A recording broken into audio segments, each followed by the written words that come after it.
2021년 5월 21일은 제 인생의 가장 길고도 어두운 날이었습니다. 저는 지인에게 빌린 3천만 원을 모조리 스포츠 경기에 베팅해 두었습니다. 이것만 맞으면 모든 문제를 한 번에 해결할 수 있다는 희망과 이것마저 라는 불안을 품고 핸드폰으로 결과를 확인했습니다. 결과는 늘 그랬듯 제 희망과는 정반대였습니다.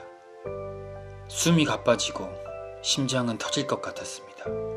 저는 무의식적으로 핸드폰을 입으로 가져가 이빨로 물어 뜯었습니다. 액정이 깨지며 입이 찢어지고 피가 흘러내렸습니다. 하지만 분노는 사그라들지 않았고 TV 리모컨을 바닥에 내던졌습니다. 자던 아내가 놀라 거실로 나왔지만 몇 번 경험해본 일인 듯 아무 말 없이 방으로 다시 들어갔습니다. 지금 생각해보니 아내는 그때 정말 슬픈 눈을 하고 있었습니다. 그리고 전 이미 그 눈을 아주 오래전 저희 어머니에게서 본 적이 있었습니다. 전 유년 시절부터 가난과 폭력의 그림자 속에서 자랐습니다. 제 기억 속 어느 순간부터 우리 집엔 늘 돈이 부족했습니다. 중학교 때 IMF가 닥치면서 집안 형편은 더욱 나빠졌습니다. 아버지는 술과 도박에 깊이 빠져 계셨고 그로 인한 폭력은 일상이었습니다. 아버지는 술을 마시면 이유 없이 폭력을 행사했고 어머니와 저는 늘 두려움 속에 살았습니다. 형과 동생은 친척 집에 맡겨졌지만 저는 부모님과 함께 지내며 그 모든 고통을 견뎌야 했습니다. 대학은 돈이 들지 않는 곳을 선택했습니다. 한국해양대학교 항해학과 4년 장학생으로 입학했습니다. 환경은 열악했지만 저는 돈에 크게 집착하지 않았습니다. 아니 어쩌면 지나치게 모든 걸 포기하고 참는데 익숙해졌는지도 모릅니다. 대학 졸업 후 장교로 2년간 복무했고 해운회사에서 4년간 배를 탔습니다. 받은 급여의 대부분을 어머니께 보냈습니다.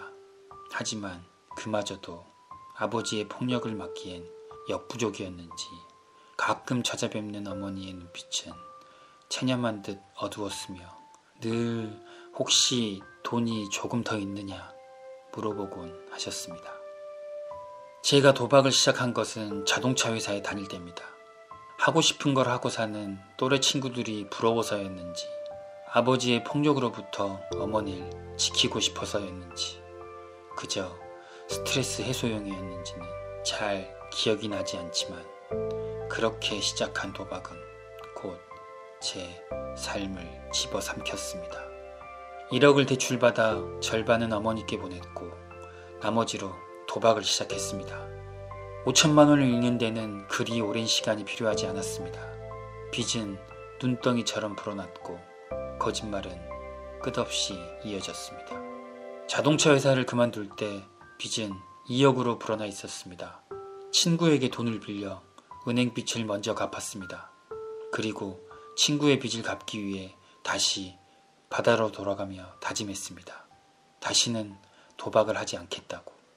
그리고 배를 타며 친구의 돈을 갚던 2년 동안 실제로 도박을 하지 않았습니다. 그렇게 도박의 늪에서 빠져나왔다고 생각했습니다. 하지만 착각이었습니다. 빚을 다 갚고 나서 나온 휴가 기간에 저는 다시 도박을 시작했고 빚은 기하급수적으로 늘어났습니다. 도박으로 빚이 생기면 배를 탔고 빚이 없어지면 또다시 도박을 했습니다. 승진, 결혼, 어머니의 죽음 그 어떤 것도 절 막지 못했고 모든 것이 도박을 해야 할 이유가 됐습니다. 그렇게 제 영혼은 이미 도박의 늪에 빠져 있었습니다.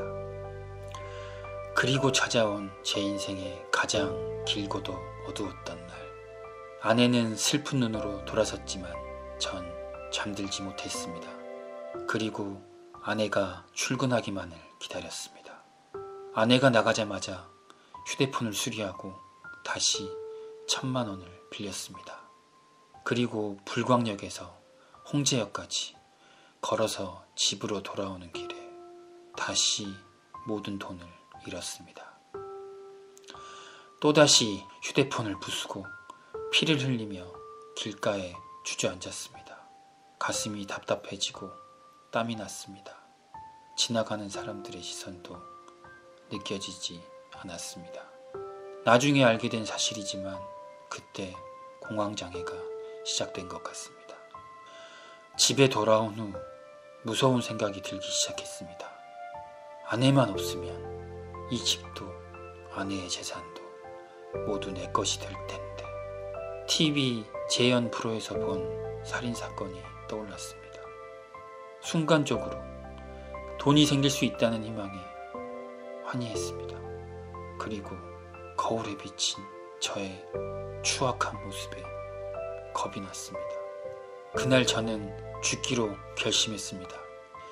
20층 아파트의 베란다 문을 열고 그 앞에 섰습니다. 한 발만 내디디면 이 모든 고통에서 벗어날 수 있다고 생각했습니다. 하지만 발은 떼지지 않았고 결국 거실로 돌아와 소파에 주저앉았습니다. 입에서는 여전히 피가 흘렀고 손은 멈추지 않고 떨렸으며 눈에서는 주체할 수 없는 눈물이 흘러내렸습니다. 그 순간 저는 깨달았습니다. 이것이 바로 내 진짜 모습이라는 것을. 도박으로 모든 것을 잃고 주저앉아 죽음의 공포와 싸우고 있는 도박 중독자. 더 이상 부정할 수 없는 현실이었습니다. 그렇게 전 남은 휴가를 반납하고 다시 배에 올랐습니다. 그날 이후 전 다행히도 3년째 도박을 멈추고 있습니다. 지금은 의사의 권유로 아무런 연고가 없는 익산으로 이사해 새로운 장소에서 새로운 사람들과 함께 상담도, 단도박 모임, 생활도 성실히 참여하며 회복을 향한 항해를 이어가고 있습니다. 더 이상 아직 사채를 쓰지 않았어요. 가족을 빚더미에 몰아넣진 않았잖아요. 제가 번 돈을 쓴 것뿐인걸요. 그러니 저는 남들과는 달라요. 같은 변명은 하지 않습니다. 이제는 도박에 빠진 제 영혼을 정화시키고 제가 사랑하는 아내 곁에 오랫동안 머물기 위해서라도 도박 앞에 무력함을 인정하고 겸손한 마음으로 살아가고 있습니다. 2달 전쯤 승선 중에 아버지가 돌아가셨다는 연락을 받았습니다. 사실 하선하고 바로 찾아뵀어야 하는데 차마 갈 수가 없었습니다. 사실 전 아버지가 돌아가시면 그 무덤에 침을 뱉고 나는 당신처럼 살지 않을 거야 라고 말하고 싶었습니다. 그런데 지금 제 모습이 과연 당신의 삶보다 낫다고 말할 수 있을지 조금 더 고민해보고 찾아봐야 될 것 같습니다. 오늘의 이야기는 실제 사연으로 송악정 선생님의 사연을 각색했다는 점을 알려드립니다. 다시 한번 기꺼이 소중한 경험을 나눠주신 송악정 선생님께 감사드립니다.